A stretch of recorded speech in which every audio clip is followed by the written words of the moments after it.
Yo, what's up guys? Welcome back to the channel. Today I'm going to be showing you guys how to make emotional piano beats for Rod Wave, just like the beat I got right here in Logic Pro X. Let's get into the video. Alright guys, so I started the melody with a piano from Analog Lab, but I only have the demo, so I bounced it out into a WAV file, but this is the preset right here. I think it's called the Japanese Jazz Piano. So I started out with the chord progression, so I'll show you guys the MIDI first, and it's a pretty simple chord progression. And I decided to bounce it out with the chords as one section, and then with the chords and the top line melody as a different section. So I'm going to break down the chords first. So right here you can see these high notes. When I pitch them down, they just make a basic set of chords. And then these notes at the bottom are just the root notes pitched down one octave and then pitched down again. So the chord progression is extremely simple. It's just 3 chords and then it's going down and then it's coming back up for the 4 measures each. And then for the top line melody, I just added in some notes to accent that chord progression, and I kept it pretty empty at the starts, and then I added in some extra notes with I don't know what it's called, but those times when you click in a note right before you click in the next one. And I did that near the end of the first 4 and then the second 4 measures just to help it transition into the next part of the beat. And now I'll play both sections for you guys. Let me just move over this MIDI so that you guys can see the MIDI while I play the WAV file. And real quick, the effects I got on it are a low cut EQ and then RC20 with the vinyl 1 preset, and then I just adjusted the parameters a little bit. And I'm going to solo out the waveforms, and then I'm going to play the wave, but I'm going to show you guys the MIDI, and I'll just drag them along so that it'll start with the chords and then it'll go to the top line. And this is what the piano sounds like.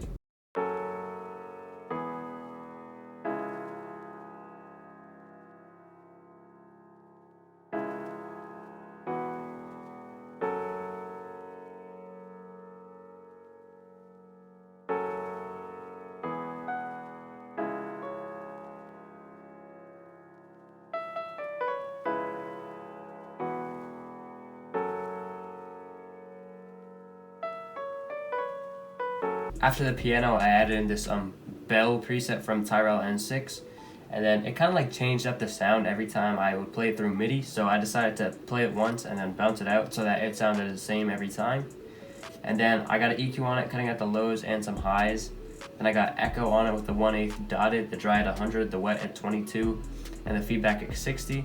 And then I got Tau Chorus, which is a free chorus plugin, and then I got the stereo width at probably 70%, and then I got the dry wet at 40. And I have both of the choruses turned on. And I'm going to show you guys the MIDI, but I'm going to play the waveform. So I'll load up the MIDI right here, and it's a super simple pattern. And this is what it sounds like.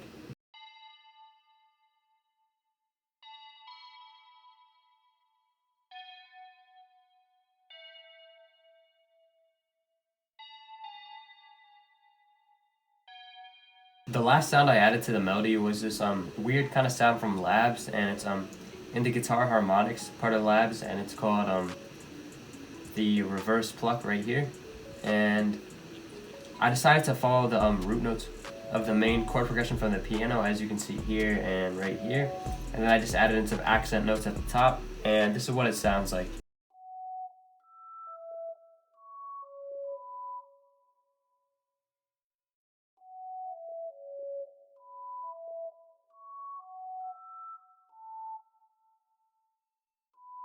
And I forgot to mention the effects on it. I got an EQ right here, cutting out the lows, boosting some mids, and then basically cutting off the rest of the highs right here. And then I got an AU high pass on it. This doesn't really do too much, but kind of just boost some frequencies in this mid region right here. Alright guys, that's the entire melody. Next up we got the drums. I started the drums with this clap pattern right here.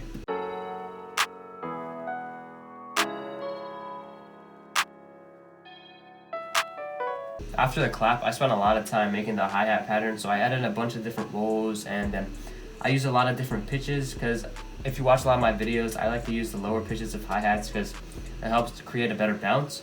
And then this thing right here at the start of the hi-hat, as I put in a 1/64th roll, and I went to this velocity automation kind of channel by just clicking A, and I just dragged it down, so it kind of creates a cool effect when it comes in with the beat drop. And let me just zoom it to the right proportion here. This is what the hi-hat sounds like.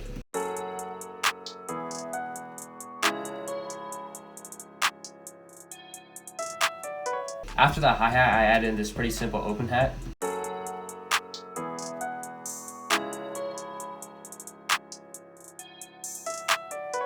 After the open hat, I added in the snare pattern. And I'm just going to zoom into those first 4 measures because the second 4 are the exact same. And this is what it sounds like.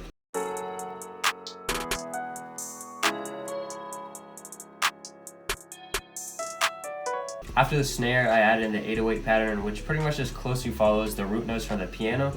And this is what it sounds like.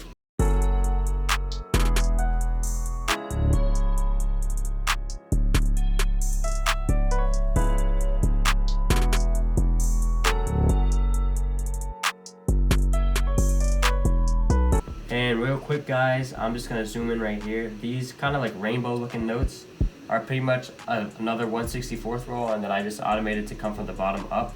So it kind of like imitates like a reverse 808, but it also sounds like an 808 roll at the same time. So I just thought that had like a cool effect to it.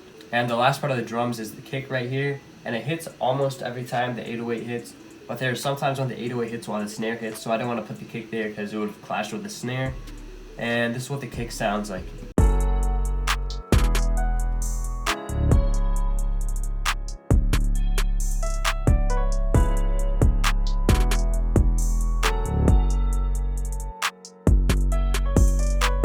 With that guys, that's all the drums, and in case you were wondering, this is what they sound like when they're played by themselves.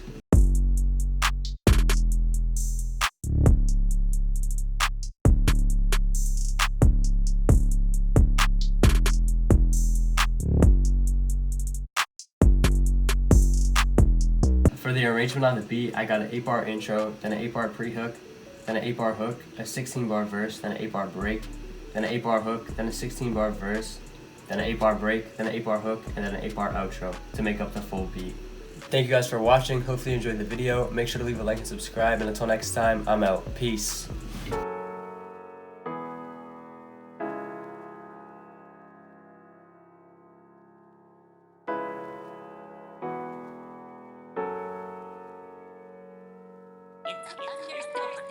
ThundaStorm.